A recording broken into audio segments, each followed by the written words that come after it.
আসসালামু আলাইকুম। আমাকে এক ভাই জাপান সুপার লাগাইছে, দেখেন এই যে শসা। আসলে খ্যাটটার বিষয় ভালো করে বোঝে নাই, সেনা পোকে খাইয়ে লাইছে। এটা হলো জাপান সুপার।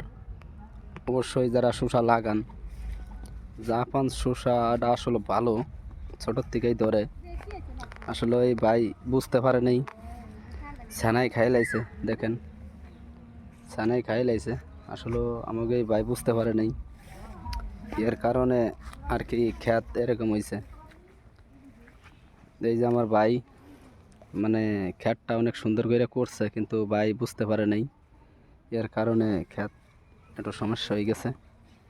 কম বেশি এনে ট্রিটমেন্ট দিয়ে দিলি অবশ্যই ঠিক হয়ে যাবে আশা করি, ওষুধপত্র দিলে ভালো করে।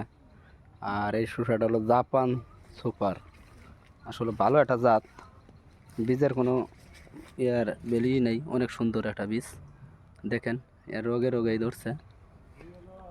অবশ্যই আশা করি আপনারা যারা শসা চাষ করবেন অবশ্যই ভালো করে কীটনাশকের দোকানে যাইয়া পরামর্শ নিয়ে এই জাপান শসাটা চাষ করবেন, অনেক সুন্দরই অবশ্যই হবে।